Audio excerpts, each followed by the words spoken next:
Hey guys, and welcome back to another episode of the Renaissance Room podcast. And in today's episode, I am going to be talking a little bit about the new wave, because I think that's exactly what it is. And I don't want to say it's a fad. I actually listened to this stylist. She was a FIT major, and she just graduate.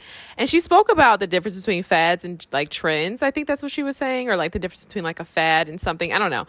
But I actually don't remember the meaning. And I don't think we can use those interchangeably. So I won't even refer to it as a fad, but I'll just say the new rise and the new wave of political commentators, right? People who are, doing the work of kind of like cultural critique and, video essays and things like that. Now, obviously, video essays and cultural commentary has been around for a very long time. There are content creators who have now, amassed millions of followers. There are some people who are close to millions of followers, right? Who have been doing the work for a very long time, or at least consistently, and have been able to amass large audiences, right? Because their work is coherent.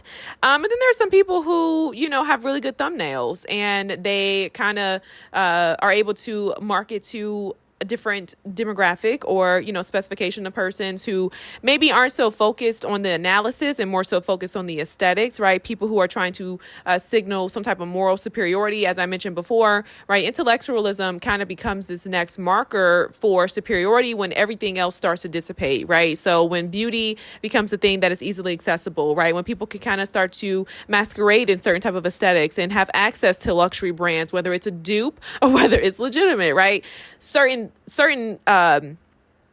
things that we would use to kind of signal self-importance and things like that begin to flatten, right? And so as things become more accessible, we have to find the next thing, right, that not only we can capitalize on, but also we can find ourselves, positioning ourselves to have something, right, and be a part of the haves and not the have-nots, right? And so what that looks like is, I believe, is academia, right? It's, you have this dismantling of academia on one end, right? A lot of people argue that college is a scam, right? Most people who are actually in this space, by and large, right, actually argue that college is a scam while simultaneously doing the work of cultural critique analysis. And you can always kind of tell, too, the people who, have this attitude of like, they're very adjacent towards, institutionalized learning, while at the same time, they feel the need to position themselves as someone who's knowledgeable, right? And if you follow a lot of their arguments, it's not coherent. Most of it is based on emotion. I spoke about Scott Galloway and how Scott Galloway was nothing more than an opportunist, right? Right now, we're living in a day and age where,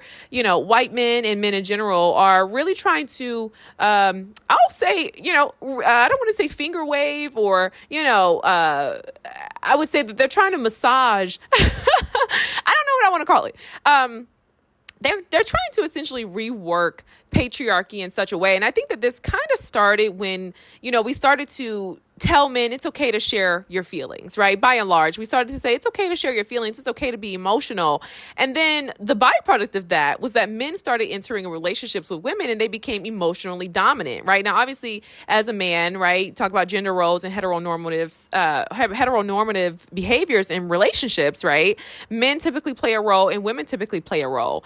So with the oversimplification, right, with the lessening rather, or maybe I'll just say awareness, so to speak, of men and their economic situations and things like that, we started to say, we just want someone who, understands feelings and all these different things, right? And so the byproduct of that was that you have this man who is then effeminized, right? And he's starting to realize that he gets the benefits of being a man within our patriarchal society, but now he's also getting the benefits of being a person whose emotions and feelings are prioritized over yours, right? Because that's what happens when men entering into a relationship with women and we say, hey, listen, your feelings matter, you should express your feelings and things like that, just because and I don't want to say innately because it's not innate, but just because he's a man, right? When you tell a man that who already has this sort of like relational, privilege, right? There's already imbalance, right? Because of patriarchy.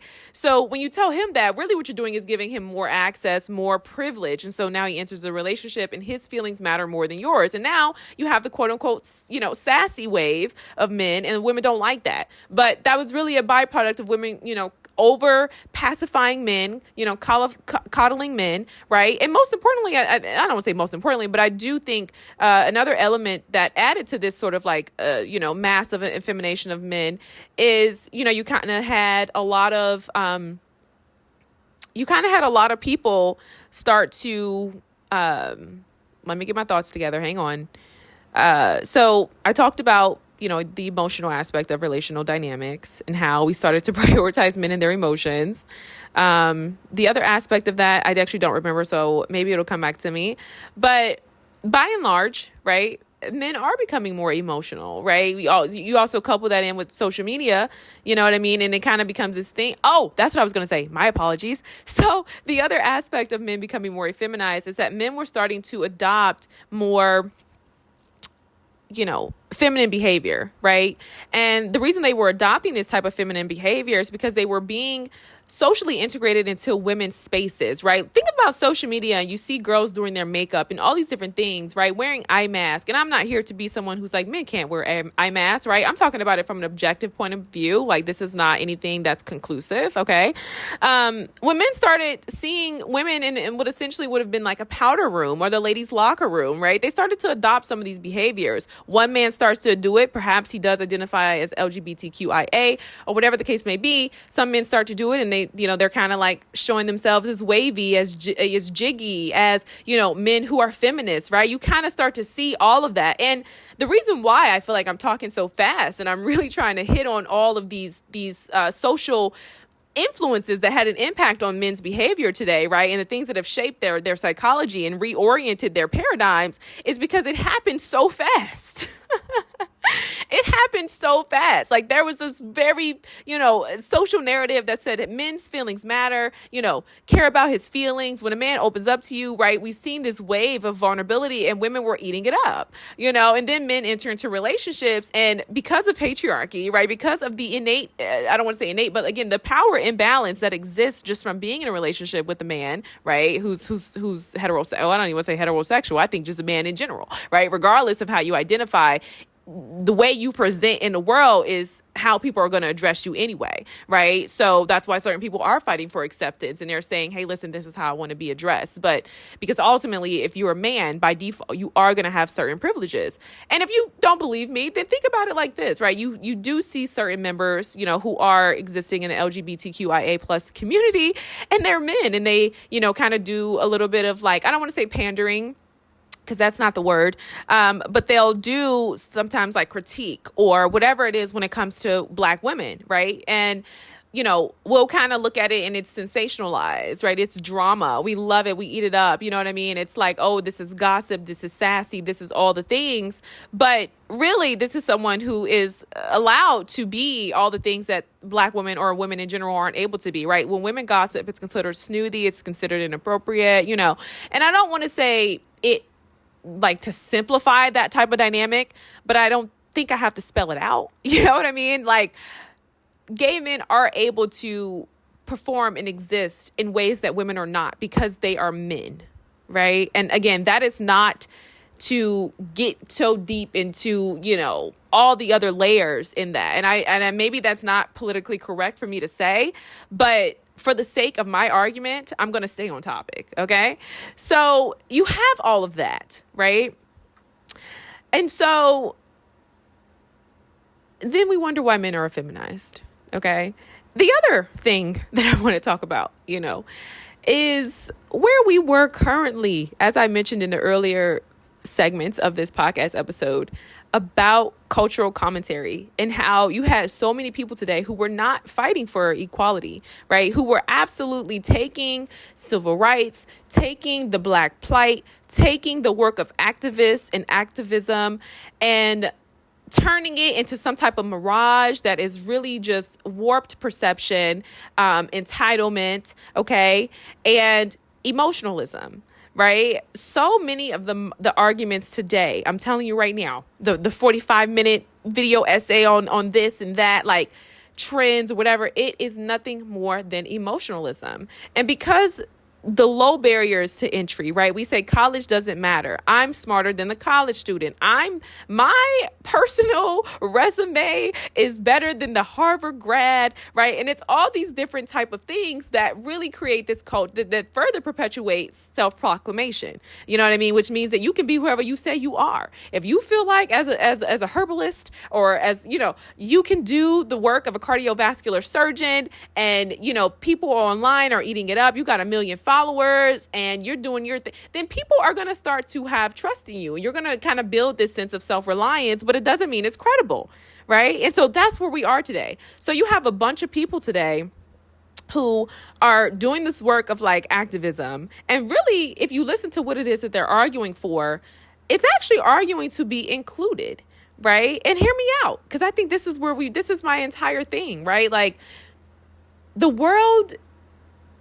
in certain structures, certain environments, it's always going to have exclusion, right? And somewhere along the way, I definitely think because this younger generation has grown up on social media, they feel so entitled to worlds where they do not belong, right? I seen someone make an entire video about matcha, talking about the overconsumption of matcha, going over, and I didn't watch the video because the thumbnail and just the whole nine and it's in and of itself told me this ain't about nothing. Now, what I'm about to say next, hey, again, I don't come on here and I'm like, oh, I know everything. No, that's not what I'm saying. I'm just a girl who podcasts and documents culture, shares my opinions, and shares things that interest me. I tell you guys this all the time, okay? Although I do consider myself to be a bit of an educator, okay? Anyway, when I think about what the critique likely premised on, right, it's irrelevant. And there are no basis other than the fact that certain people feel excluded from the symbolism of matcha, okay? To say that matcha is, it's overly commodified, overly commercialized, what exactly are you saying, right? Because to my understanding, Asian communities have fought for visibility, right? That's why they were able to, side with Trump, okay, and overturn affirmative action, all right? And that's why we got to kind of start, that's when we got to see, okay, where the Asian allies, all right, and the Asian immigrants really lied on the political spectrum, okay? And so what exactly is the critique? What is the defense? You see what I'm saying? Like, first of all, now, right, we talking about matcha in Asian communities, like, okay, one, they have more visibility. I think that's what the entire goal was, right? Two, anytime anybody brings anything to American society and demands representation and demands for visibility, you are asking for consumption, right? Because that's just how our society works. Okay. Black people demand visibility. They take that visibility and then it's appropriation.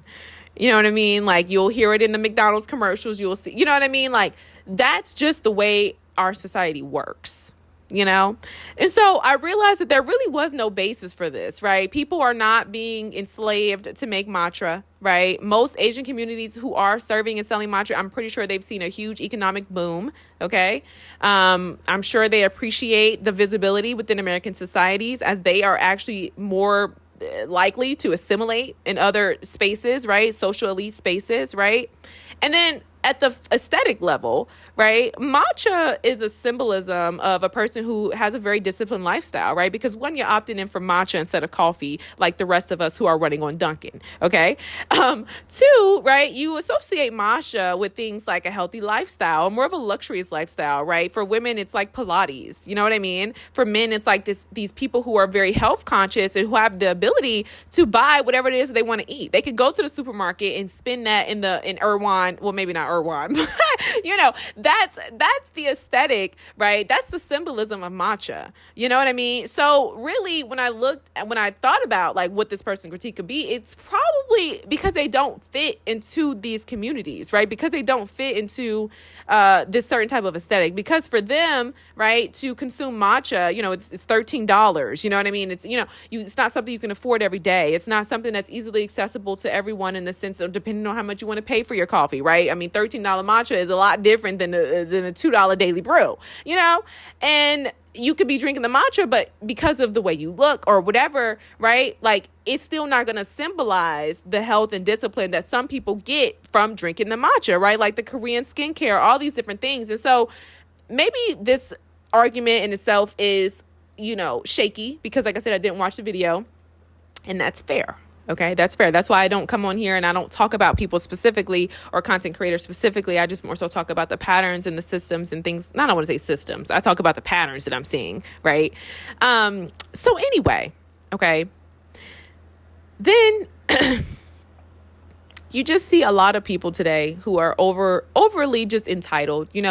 People think that by arguing against the world, by collapsing hierarchies, that's going to bring about meaning, when all it does is breed nihilism, right? Like, things have meaning because we give them meaning. And things such as like luxury and things like that, like, it has meaning in the sense that it's aspirational. It helps you get up off your butt and work hard to achieve certain things so you can have certain things. When you guys start critiquing everything, not because, of anything real, anything coherent, other than the fact that you're just jealous. And you say, Jalen, jealous. I think jealous would be a little redundant in the sense that it's oversimplified, and maybe that's, it sounds insensitive, but it's just the truth. You know what I mean? You have a lot of people today who just come online and who do this work because they're not able to fit into certain rooms. Like, I seen this guy literally do a whole 2-hour, and I actually did skim through this, but it was so brutal because nothing in that was coherent. This guy do a whole 2-hour video in a mask, might I add, in a freaking mask, bro, on a content creator talking about how this content creator is like the black minstrel. And it's like, no. People who were doing Vine in 2008 were not performing blackface for white people, like completely out of cultural context. And that's what we have today. Like, you have a bunch of people who are just haters. And you guys do it under the guise of criticism. And I just think what this younger generation needs, I don't care what anybody says. I'm not going to argue with you. Okay. I'm really not going to argue with you. This younger generation, and I don't want to come too heavy. Okay. Not too much on Gen Z, but right now we are really living in a day and age where everybody wants to be included. And that's just never the way that this world has worked. Does that mean that we should uproot the world and the systems? No. You know why? Because you couldn't fit into that environment even if you were given an opportunity. Okay, I think about certain people who have found themselves partnered with certain people in certain environments, and you bring them into these environments and they are sabotaging like crazy. Not only are they sabotaging you, but they're also sabotaging themselves. Why? Because certain environments are bred for persons who have been groomed for those environments. Okay, that is just life. That is not to say it's not fair. Life isn't fair. And so instead of you being in an environment where your skills, your strengths, right, the things that you can contribute to an environment would actually enhance that environment, where you could be respected, you know what I mean, where your strengths matter, where you matter, where you can really contribute something, you want to get into that environment. You want to fit into that club with those people. Why? Because you're entitled. And you guys are confused about the ways in which the world works. And all I'm saying is, I just think people need a reality check. Seriously. That's all I'm saying. I'm not saying that things aren't high. I'm not saying things aren't expensive. But what I am saying is that you have a lot of people who have been disadvantaged, okay, and who are going to be, you have a lot of people who have been disadvantaged. Let me finish this thought. You have a lot of people who have been disadvantaged, but they will continue to bring about disadvantages in their lives because they refuse to get on the road. Okay, it is such a long journey from being a person who does not have any type of economic privilege, who does not have any type of relational, familial privileges. Okay, it is going to be hard for you. But does that mean that you shouldn't get started? No, that means that you need to get started like yesterday. You needed to start last year. Okay, because that's how long it's going to take you to arrive at something. Right? And you need to understand that whatever your portion is your portion. Why? Because you're over here trying to get what people have. They're like 70,000 steps ahead of you. And that's my problem with this generation. That's my problem with a lot of people who come onto things to critique certain things under the guise of cultural commentary. Like, no, I'm not saying we shouldn't critique the systems. I'm not saying we shouldn't talk about, disadvantages and things like that. But y'all don't want equality. That's not what you guys are arguing for. You guys are confused. Like, you guys have flipped it. right? You're not arguing for equality. You're saying everybody should be beautiful. Everybody should be able to have a Benz. Everybody should be able to live a luxury life. And we should all be able to eat Wagyu. And, we should all be able to have a jet. And, and it's like, what? That's not the way the world works. Like, these arguments are silly. We are not all beautiful. Hello? We are not all beautiful. You are not going to be the tallest guy in the room. We are not all tall. We are not all dark, handsome, and lovely. We are not that's not the way the world works. That is not the way the world works. You got to have confidence within yourself, within your abilities. Okay. You need to be focused on what it is that you need to do for you and what it is that you can contribute to the world in your own lane. And until we do that, we're going to constantly keep getting these think pieces that are incoherent. We're going to constantly keep getting people complaining, when the reality is that, listen, they're complaining about the unfairnesses of the world. Like, it's one thing to talk about, okay, people are this, people are that. Like, it's one thing to talk about the work of social activism and social justice, but y'all are not doing that. Y'all are just commenting. Because if you were given an opportunity to take that job, to better your life and your circumstances, we probably wouldn't even hear from you. You would immediately opt in to getting that Benz, doing that content creation, okay, and opting in for a completely different lifestyle. Most people, what you're trying to bargain for is something that is not available to you. And just because it's not available to you doesn't mean that it's wrong. Just because it's not available to you doesn't mean that it's oppression. That's life. You know how many times, me and my grandmother and my sister, I would drive around these really beautiful neighborhoods all as a young girl. Because I was born and raised to see it. You know what I mean? I wasn't on Instagram looking at mansions. I was seeing it in real life. You know what I mean? And I seen how it was a lot of white people up in there. That's why the work that I do is more so to educate people. You know what I mean? To give people a sense of self-esteem, to talk about the white bonus. All right? I'm not here to say, we should all be living in that house. Do you know what it took for these people to have this type of money? Do you know what it took? Y'all don't. And so that's why you guys get online and it's like you're constantly arguing and fighting for things that are just, it's silly. It's silly because it's like when you understand all that it took for white wealth to accumulate, like you will stop that. And you shouldn't have to do this work and constantly explain that you're not a racist as a black person. You know what I mean? Like so many people are lacking in cultural context, and so many people should not be in these spaces because you're miseducating people, you're misinforming people, you're breeding this sense of envy, which is hateful and dangerous. Okay?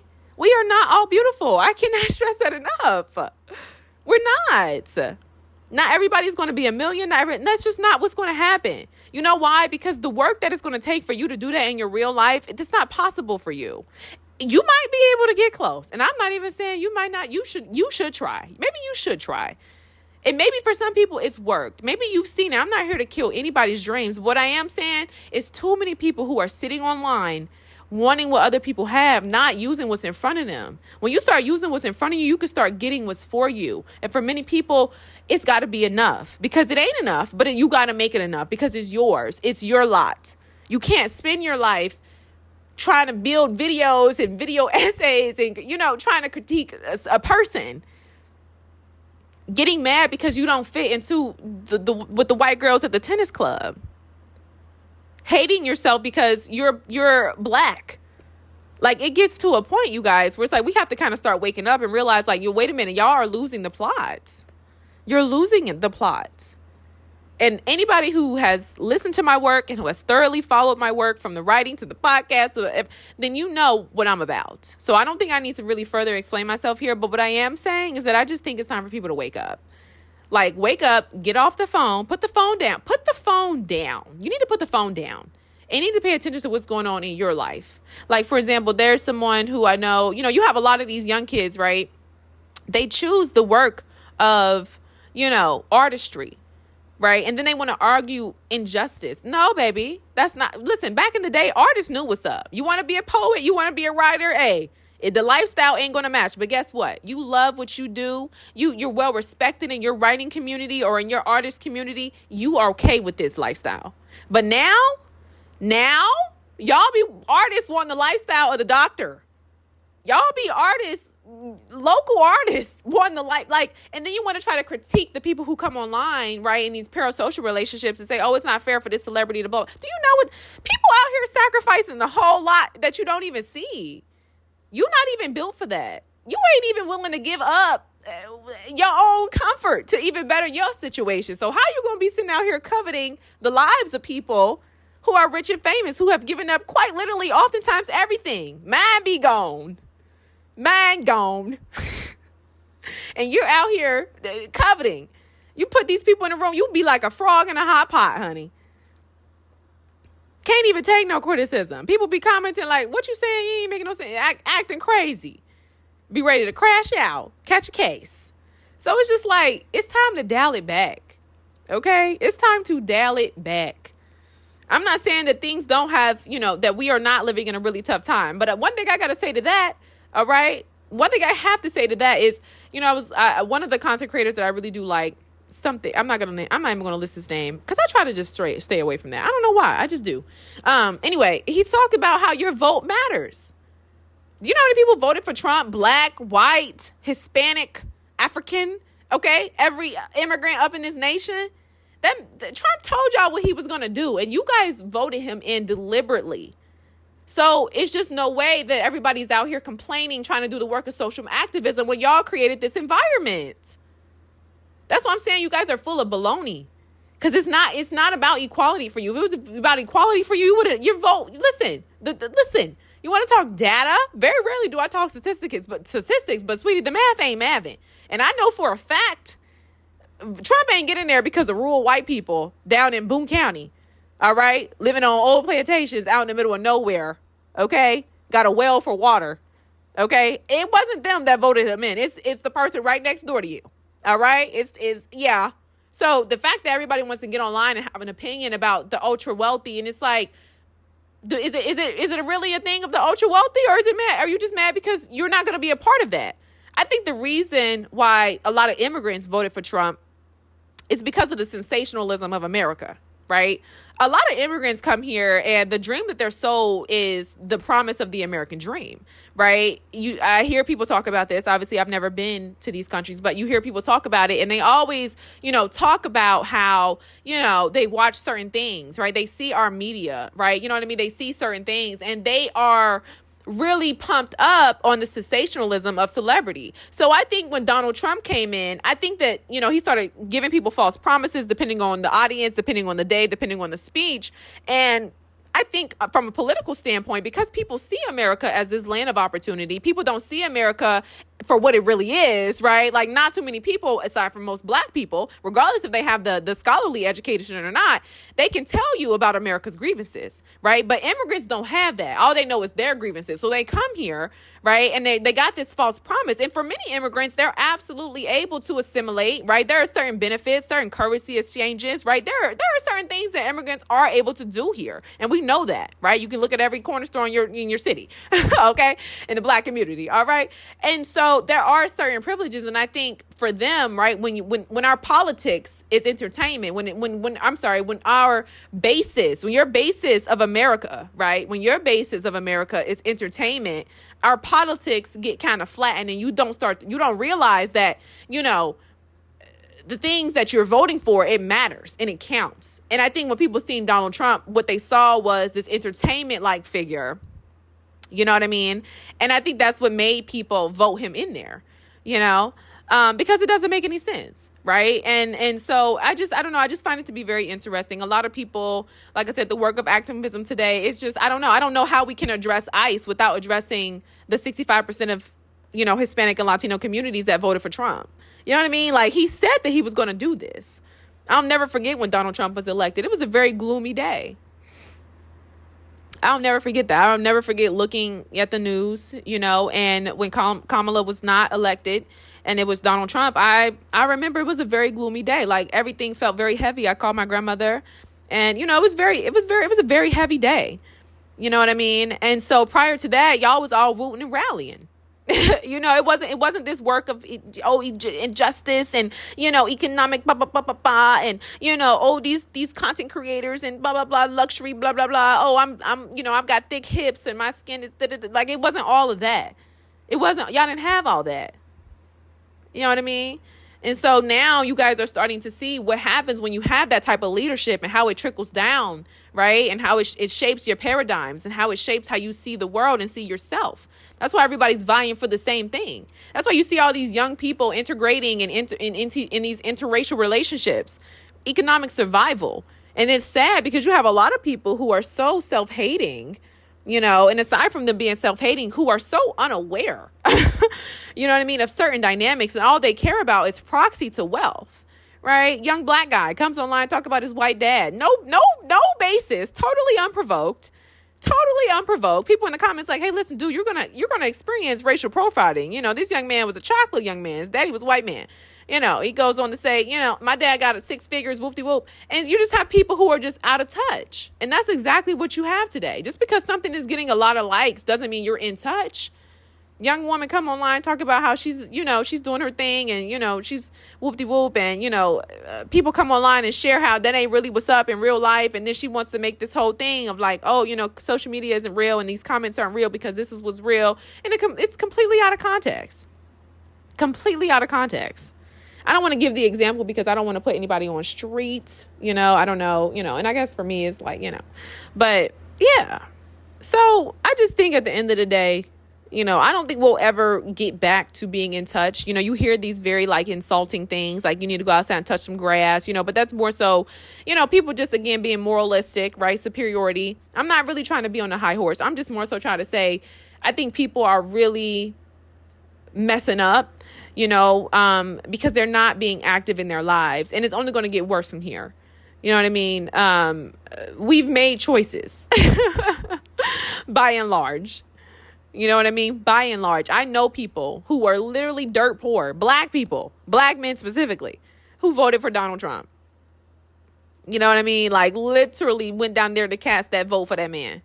So it's like, you know, I don't know. Maybe some of us are going through because of the things that we did. I don't know. You know, who am I? Right? I'm not a spiritual reader, but I just feel like at the end of the day, I mean, come on. You know, there are consequences for the things that we do. You know, and again, many immigrants only see African Americans one way, right? America colonization really controls the mind. It controls the narrative, right? Before you even get to this country, you already got an idea how black people are. Indians, everybody alike. I've been in spaces where, you know, they're super rude to me. I remember I went to California. I was in I was in Los Feliz. I don't know if that man was Ethiopian or what. He told me, he said, you know, blacks have not, because what did he say to me? He said, and it was so unprovoked, y'all. He said, yeah, the reason why blacks don't have is because I cannot remember. I don't know if he said we were uneducated. I don't even know what it was, honey. But I was outdone.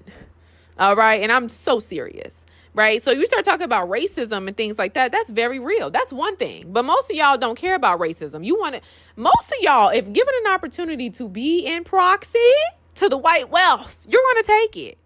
You are absolutely going. That's why you had that young black man who confused, absolutely confused, completely lost, lacking in a sense of identity. Don't matter how much money you got. Online, arguing with the people, telling him, listen, it just wasn't your day. And he out here defending his white daddy and just delusional. Just absolutely delusional. So, I don't know. I ain't got nothing for you. All I can say is what I said. You know, and I just, you know, hey, listen, that's all I got for you. I think at the end of the day, you know, it's hard. Life is hard and it's not glamorous. And I think for a lot of young people, I'm going to keep it a stack. I think a lot of young people prioritize material comfort over survival. And the mark just keeps moving because guess what? Life keeps going. And then they look up and they're 37 and they haven't done anything. They haven't built anything. Because it's like, oh, life was expensive. Well, it was expensive for everybody else who was making it. But when y'all see the single mom or when y'all see the single dad or when y'all see the marriage that's struggling or whatever, right? Y'all hear about somebody else's hardship. You hop your little tail in the comments and start talking about how may this never find you. Baby, nothing's going to find you the way you sitting at home on that couch. You're not doing anything. But then y'all want to argue injustice. Some people have no choice but to make it. Do you hear me? Some of us don't have the luxury to sit around and complain. That's not coming from a hard life. That's coming from being real. You know what I mean? It's not about money or not. Even people who got money. All right. Some of us don't have the luxury to sit around and complain about corporate and whoop-de-whoop. We got to go to work. Whether it's a hard life or a soft life, somebody got to fund it. Some of us do not have the luxury to sit around complaining about life being unfair. I don't think people realize that, like, all this commentary, all this criticism, and that's really jealousy and envy. Like, we don't have time to sit around. Some of us do not have the luxury to sit around and talk about how the world is unfair, because the responsibilities is here, and it keeps happening, and it's happening, and life is going on. You know what I mean? So that's just the reality.